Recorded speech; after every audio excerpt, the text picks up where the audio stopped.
Hello, this is Everett's Watercolors. Welcome to my classroom.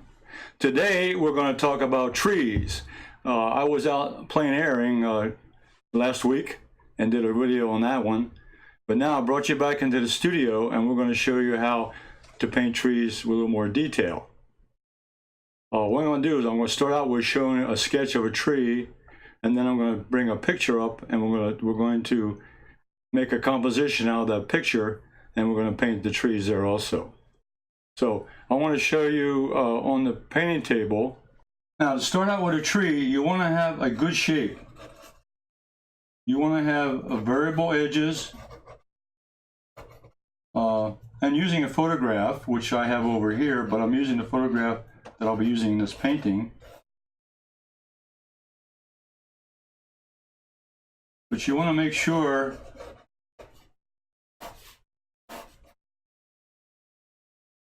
you have variable edges, different sizes, and different part of shape. You want an interesting looking shape of a tree. Then you want to pick some tree colors, and I'm going to use lemon yellow, and I'm going to use a big brush today. I'm not going to use any smaller brushes. I'm going to use a big brush. A little bit of green number 1.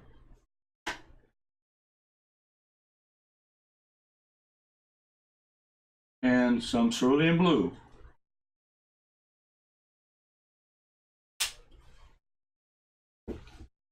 Starting out with a lighter color. The light is going to be coming from this direction here, from my right across the line. So the lighter colors are going to be on this edge over here. And when you start painting a tree like this, you don't worry about the edges at this point. And then I'll bring in the second color.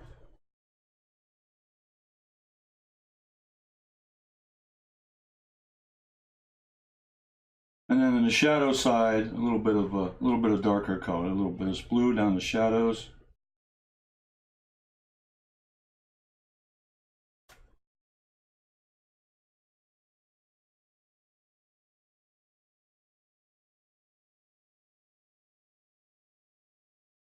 And then just as a little piece of resistance, then you would add a simple little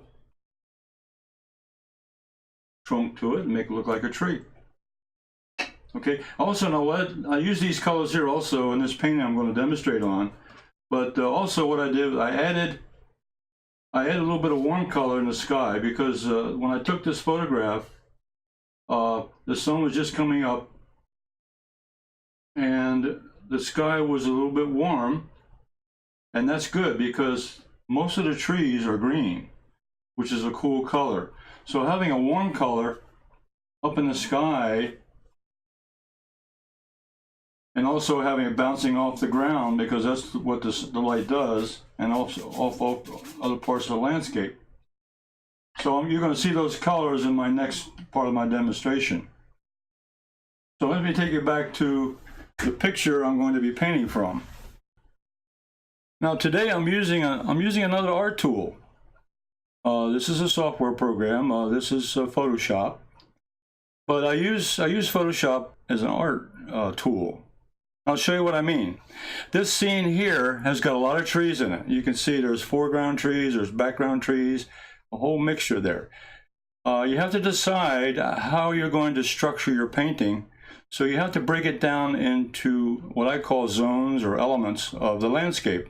Let me show you what I mean. For example, up here, I'm going to pick the middle ground first. And that tree right there, which I've colored in a light color, is going to be in the middle ground. And that's going to be a light value in my painting, that tree right there. And you can see there, I picked that out of the landscape. See, it's kind of hidden there with all the camouflage, because everything runs together. But I went ahead and decided that's going to be my middle ground. Then the next thing I want to choose was, where is the foreground going to fall in? And I came down, I decided that that section there, the trees, there's a tree on the right, and there's a tree on the left, and there's some stuff in the bottom there. And also, I'm looking at the direction of light. The light's coming from my right to my left. So the tree on the left is going to have more light on it, and the tree on the right is going to have less light on it. And I have to think about that when I add values to the trees. And what's left now is the background, and it's going to have some darks in it, but it's also going to have some medium value. And I'll put that in there also. You see, I just had to show you that those three regions or three areas of this particular picture that I've chosen.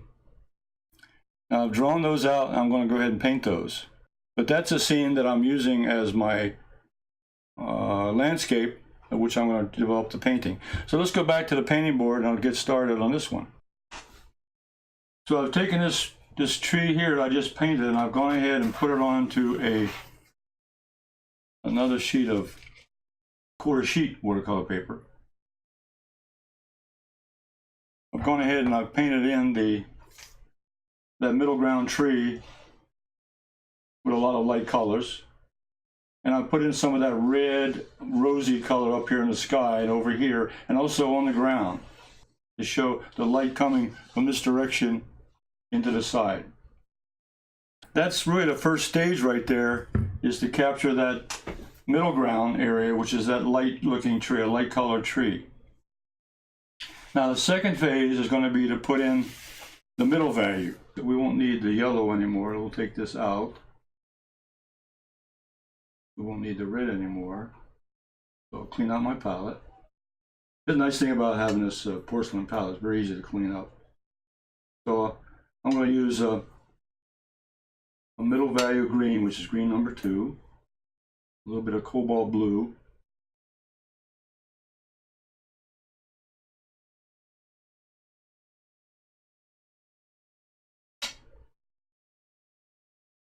Now mixing green with the blue also gives me another shade of blue. So, okay, that's good enough paint. Now what I'm going to do now is I'm going to start painting in the middle value.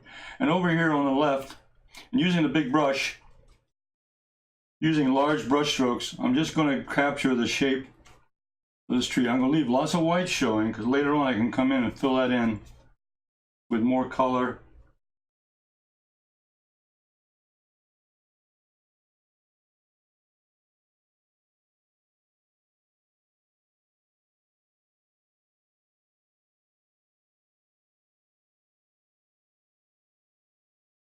And in the background is also going to have some middle value, because there's going to be, that's where that light's coming through. So that the part of the background, now what's interesting here is in the background is the background trees. And it doesn't have to be a lot of detail back here, but you do want to show the edges. The most important part of an object, whether it be a tree or a building or any part of the landscape, it's the edges that really show up. So you really want to practice getting a good edge. Up here, it's a bumpy edge. These are rough textured look of the trees way off in the background. So I'm changing the brush angle. And the rest of the value is going to be middle value right now. I'll add some darks in later, but right now we're getting a middle value in. I'm using large brush strokes.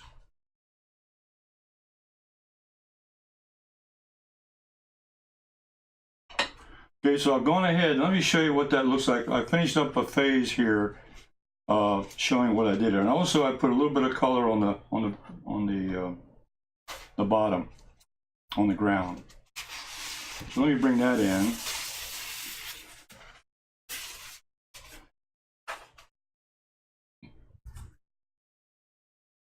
You can see here I've added over here on the left tree here. I've added in some middle values. There are some lighter values in there, but primarily middle value.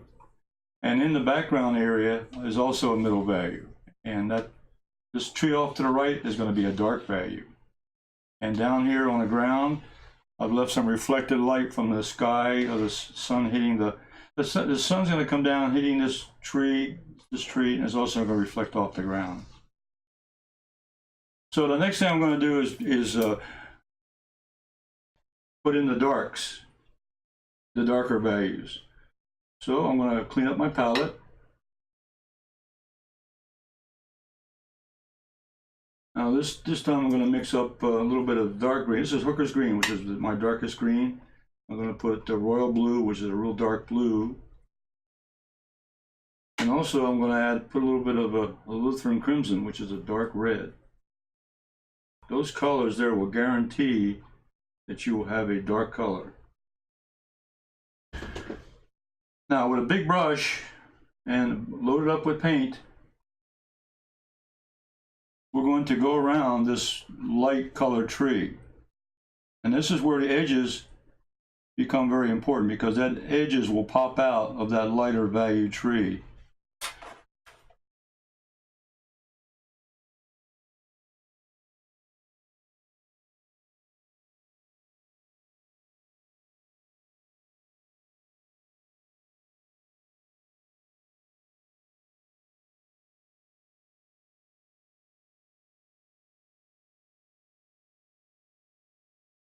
Now rinse out the brush a little bit, and then I'm going to blend in this darker value. So it goes from darker area here, then it's going to gradually go back to that middle value. But I want some of that lights and darks behind that tree to show up.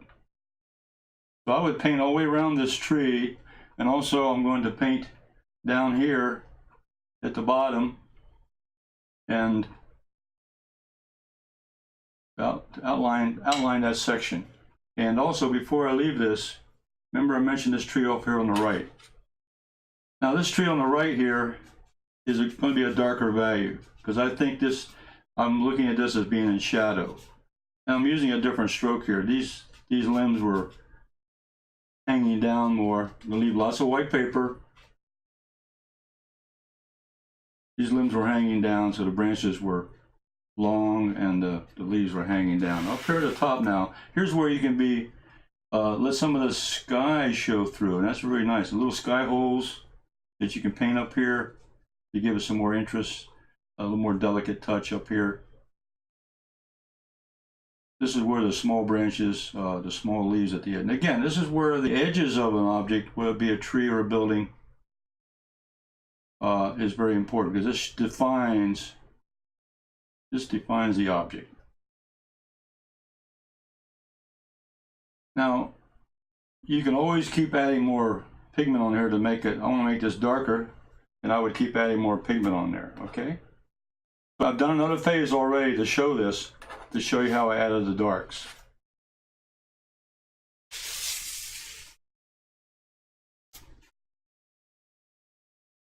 So voila. What I've done here is I've finished adding in the darks around that tree, the lighter tree, along the bottom of the landscape down here at the bottom. Now I added in all those darks up here on the right side shaded tree, okay? I left I left some white chunks, I could take those out. And I've gone ahead and prepared this now for my final touches. The final touches to this painting is we're going to add in, I'm going to use a big brush. I'm not going to change brushes. Don't have to, because I can use different parts of the brush. So I'm going to mix up a little bit of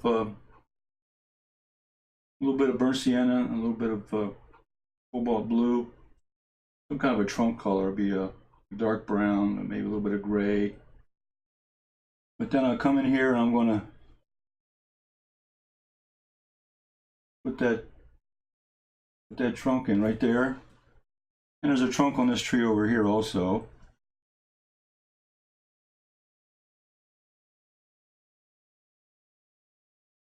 Now these trunks are in shadow, so it really they really won't have a light and a dark side. It'll just be more silhouetted against the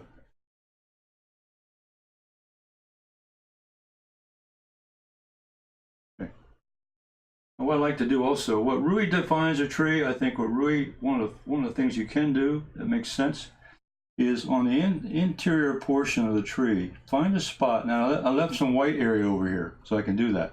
I left a little white area here in this tree, and now I can show the branches, the interior branches of that tree. And that really defines a tree. When you have the foliage and then you show the trunk, and you have at least a limb or two in there, okay? And also, over here, I've also put some dark areas which are in this lighter tree over here on the left. Now, the last thing I want to do is I want to add in some shadows on the ground. So I'm going to get a little bit of quinacridone violet with a little bit of cobalt blue, maybe a little burnt sienna. I want a darker gray color, but I want it to be warm. That's why I put the quinacridone violet, because that's a warmer color than the blue. And then what I want to do here, let me shift this over, is I'm going to add in the shadow pattern onto this tree. You know what may be fun? I might show this under the close-up. That way you can see it up close.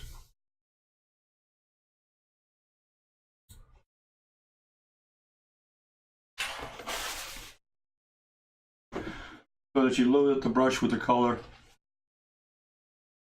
and then you take the brush and make yourself a little design. This tree over here would have some more shadow patterns coming off here.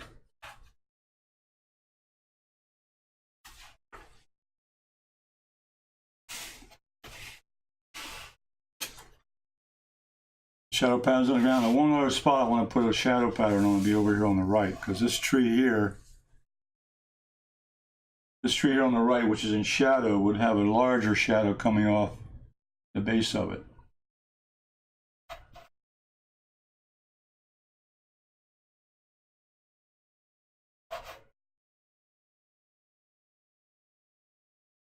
So you would put that same color there and show the texture of that tree. And this gives a little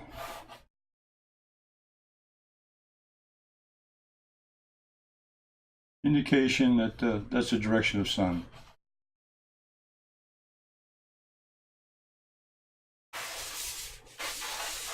Okay. So those shadow patterns going from right to left, under that big tree, there's a shadow pattern across the middle tree and one on the far left tree. Let me bring you back here to the overhead again.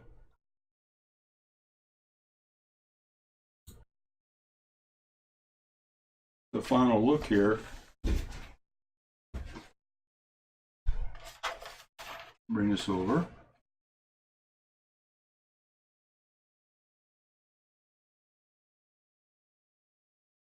And take a final look.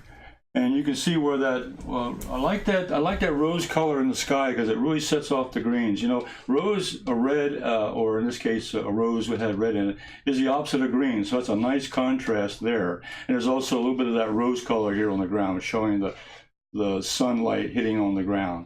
And there's a little bit of rose in this little tree here and some rose up in these trees here. And the texture in the background, again, by putting a wet wash back in there and keeping the brush moving, adding more color back on top of that, you're going to get some modeling or some blossoms back there, and that's good because that will show a little bit of texture here in the background. Okay, now this can still be worked on. I mean, there's a lot of things that can be done. Some of these whites can be reduced a little bit. You can reduce some of the white areas here on this tree.